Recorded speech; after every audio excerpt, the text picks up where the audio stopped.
안녕하세요. 오늘 저희가 함께 살펴볼 자료는 제목부터 흥미롭습니다. AI 시대 성품이 변화를 주도한다. 인공지능 기술이 하루가 다르게 발전하고 있잖아요. 그래서 야, 이제 기술만 있으면 다 되는 거 아닌가? 이렇게 생각하기 쉬운데 이 자료는 정반대 이야기를 하고 있어요. 이럴 때일수록 리더의 성품이 더 중요해진다는 거죠. 자, 그럼 한번 제대로 파헤쳐 볼까요? 왜 이 고도화된 기술 시대에 인간적인 성품이 리더십의 핵심으로 떠오르는 걸까요? 그리고 또 위기가 닥쳤을 때 리더의 성품은 실제로 어떻게 작동하는지, 이게 조직 전체에는 어떤 영향을 미치는지 오늘 이 자료를 통해서 당신에게 실질적인 통찰을 함께 찾아보면 좋겠습니다.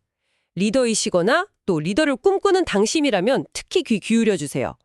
먼저 이 자료에서 보면요. 그 팬데믹이나 2008년 금융위기 같은 아주 큰 위기 상황을 예로 들어요. 그때 사람들이 그냥 기술적으로 뛰어난 사람보다는 신뢰할 수 있는 성품을 가진 리더를 따랐다는 거죠.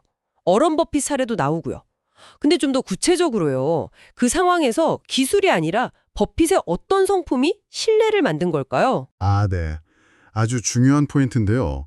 여기서 핵심은 기술이 어떻게 문제를 푸는 도구라면 성품은 왜 그 일을 해야 하는지 그리고 무엇을 해야 할지를 결정하는 근본적인 기준이라는 거예요. 그러니까 AI는 방대한 데이터를 분석해서 최적의 길을 찾아줄 수는 있겠죠. 하지만 그 길이 정말 옳은 길인지, 우리 공동체의 가치에는 맞는 건지, 이런 판단은 여전히 인간 리더의 몫이라는 겁니다. 바로 그 판단의 기준이 되는 게 성품이고요. 그게 조직의 방향을 결정하는 나침반 역할을 하는 거죠. 워런 버핏 같은 경우는 위기 상황에서도 단기적인 이익보다는 장기적인 가치, 그 원칙을 지키는 일관된 모습, 그리고 또 굉장히 솔직하고 투명하게 소통했잖아요. 이런 것들이 시장과 투자자들에게 예측 가능성을 주고 저 사람 믿을 수 있겠다, 이런 신뢰를 준 거죠. 이게 바로 성품의 힘입니다. 특히 불확실성이 아주 클 때는요.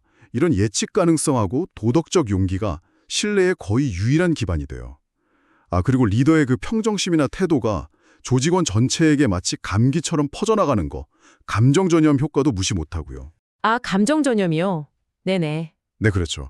리더가 불안하면 조직 전체가 막 불안해지는 것처럼요. 그렇군요. 성품이 위기 때 신뢰의 기반이 되고 리더 감정이 조직 전체에 영향을 미친다는 점. 와, 정말 인상 깊습니다. 그럼 이 성품이 위기 상황에서는 구체적으로 어떤 과정을 통해서 발휘되는 걸까요? 자료에서는 침착함, 판단력, 용기, 실행력, 신뢰 회복 이렇게 5단계 프로세스를 제시하던데요. 네, 맞아요. 근데 이 5단계가 그냥 순서대로 딱딱 진행된다기보다는요. 리더의 그 성품이라는 바탕 위에서 유기적으로 연결돼서 나타나는 거예요.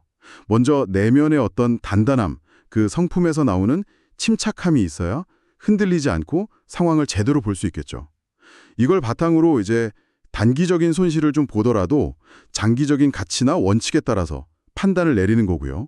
그리고 그 판단이 아무리 어렵고 인기가 없더라도 그걸 밀고 나갈 수 있는 도덕적인 용기가 또 필요하죠. 용기. 네. 그다음은 그 용기 있는 결정을 꾸준히 해나가는 실행력. 여기서 중요한 건 일관성이에요. 마지막으로 이 모든 과정을 통해서 처음에는 좀 흔들렸을 수도 있는 구성원들이나 이해관계자들의 신뢰를 다시 회복하는 단계로 이어지는 거죠. 특히 정보가 부족하고 불확실할수록 리더가 얼마나 투명하고 정직하게 소통하느냐가 이 신뢰 회복의 속도와 깊이를 결정합니다. 공정한 소통 자체가 구성원들한테는 심리적인 안정감을 주는 아주 중요한 요소거든요. 단계들이 성품을 기반으로 할 때 자연스럽게 이어진다는 설명이 확 와닿네요. 특히 판단을 실행으로 옮기는 그 도덕적 용기, 그리고 일관성 있는 실행력, 중요해 보입니다. 자, 여기서 이제 더 흥미로운 지점으로 넘어가 보죠. 자료에서는 성품이 단순히 위기 대응에만 쓰이는 게 아니라 평상시에도 변화를 주도하는 핵심 동력이라고 강조해요.